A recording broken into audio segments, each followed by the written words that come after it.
আসসালামু আলাইকুম গাইস, আশা করি সবাই ভালো আছেন। তো আমি কিন্তু ভালো নাই।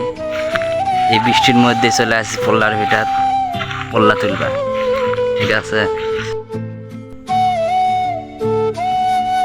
এই যে দেখেন পটল দিচ্ছি।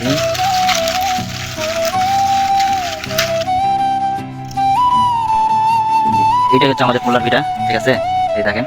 চলেন আপনাদের আমি পোল্লা তুলে দেখাই একটু ঘুরে ঘুরে। দেখেন একটা আছে।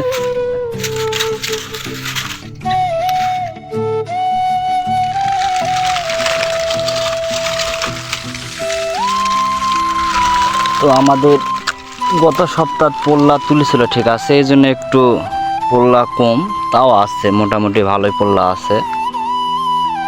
আমাদের এখানে হাটে নিয়ে গেছিল, এই জন্য একটু কম।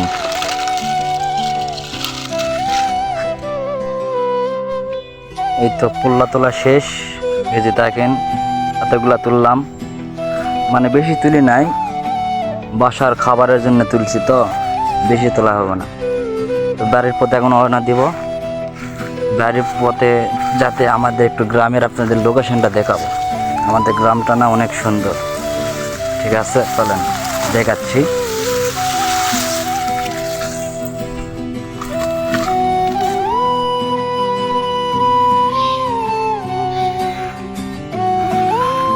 এটা হচ্ছে আমাদের গ্রাম। আমি আপনাদের ওই যে বাঁধ আছে না, এই বাঁধে যায় আপনাদের আমি দেখাবো। দেখেন আমাদের গ্রামটা কি সুন্দর।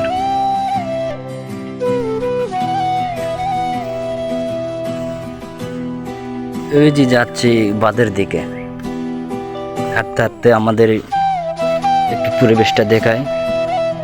আমাদের গ্রামে বেশিরভাগই মানুষ কৃষক, ঠিক আছে, এই জন্য সবাই পটল, ধান, এই যে কলা, মানে বিভিন্ন রকম ফসল চাষ করে।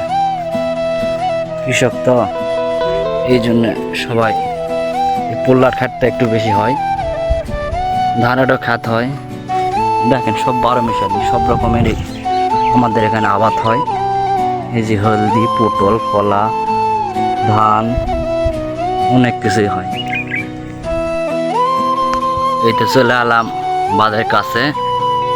এই যে দেখেন, আমি এখন আপনাদের ওই পারে যাই দেখাবো বাঁধ।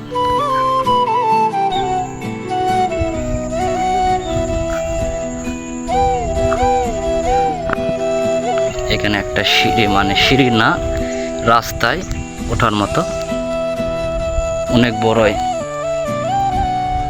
দম দিয়ে উঠতে হবে এখানে। এই তো আমাদের গ্রামের লোকেশন, দেখেন অপূর্ব এক দৃশ্য। যেহেতু লোকজন নাই, সবাই হাটে গেছে। এই যে দেখেন অপূর্ব এক দৃশ্য। আমাদের এই লোকেশন নওগাঁ জেলার বদলগাছি উপজেলা। কোন গ্রাম সেটা বলবো না, কারণ আমাদের জেলা বদলগাছির বাসিন্দা আছে। এই লোকেশনটা দেখলে অবশ্যই চিনতে পারবে, এই জন্য আমি গ্রামের নাম বলবো না। যারা বদলগাছি উপজেলার বাসিন্দা আছে তারা এই লোকেশনটা দেখলে অবশ্যই চিনতে পারবে। অপূর্ব এক দৃশ্য, দেখেন অস্থির। যেহেতু আকাশ একটু মেঘলা, রোদ নাই, তো রোদ থাকলে আর একটু ভালো দেখাতো। এই যে আমাদের এই পারে আছে নদী, যাতে আমি হাঁটতে যেতে পারবো না, তাই এখান থেকে আসি, পাওয়ালটা সব লাগে গেছে। অস্থির অস্থির।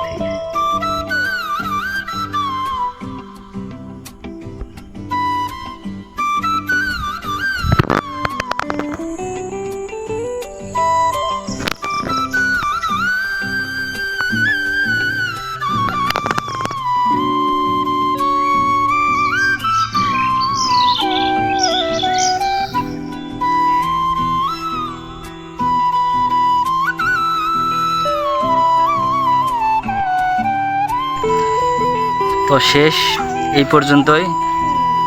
আপনারা সবাই ভালো থাকেন। আর আমাদের গ্রামটা কীরকম লাগলো আপনাদের কাছে জানি না, সবাই একটু কমেন্টে বলবেন।